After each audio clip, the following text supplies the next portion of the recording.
本港連續2日確診宗數破千，星期四新增本地個案數字同樣突破4位數，達到1085宗。當局預期升勢會維持一段時間。我哋都會密切注視住，咁就都唔希望見到有一個即係爆炸性嘅上升，咁但係暫時係即係睇唔到呢一樣嘢嘅。咁但係整體嚟講呢，即係個案嘅數字都係比起第5波高峰嘅時候呢，仍然都係一個比較處於一個即係比較低嘅水平。社交距離措施亦都係即係陸續放寬。咁當即係大家進入一個正常生活嘅時候呢，自然即係出街啊，或者係即係去食肆啊嘅活動會係即係正常翻多咗。咁社會當仲存在住一啲個案或者一啲傳播鏈嘅時候呢，自然都會即係出現咗多咗感染嘅個案嘅。咁呢個都係我哋預期之內啦。爆疫嘅觀塘殘疾人士宿舍上增加舍，有2個院友送到去亞博檢疫之後確診，一個負責接院友嘅員工亦都驗出陽性。位於大角咀富榮花園嘅迦南幼稚園，早前已經有2班因為有學生群組而要停課。星期四再多1班 K1NA 班，全班29個人當中累計有3宗個案，需要停課1個禮拜。同日新增19宗懷疑 BA.2.12.1 個案，7宗源頭不明，其餘係關聯個案，包括培正中學田徑隊一個密切接觸者。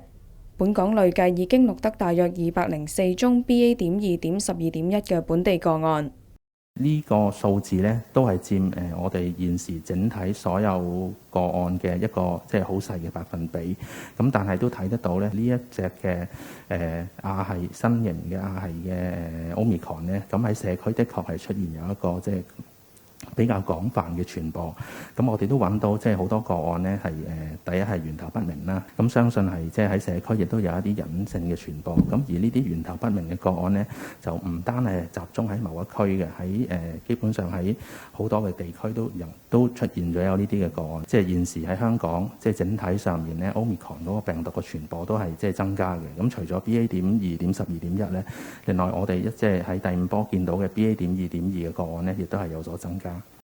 為咗進一步遏止疫情升溫，當局日前表明，如果確診者要同屋企人共用睡房或者洗手間，就必須去竹篙灣隔離。當局已經更新快速測試陽性情報平台上面嘅填報項目，例如被問到為確診者安排專用洗手間嗰陣，如果答唔可以，就會顯示必須進入社區隔離設施。當局亦都會查核情報。咁我哋會特別咧留意翻患者申報嘅地址，即係我哋做咗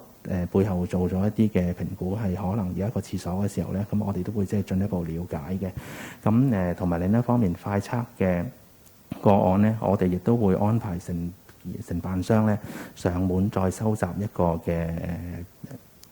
樣本咧，做一個核酸檢測啦。咁如果我哋發現即係可能佢嘅居所嘅環境係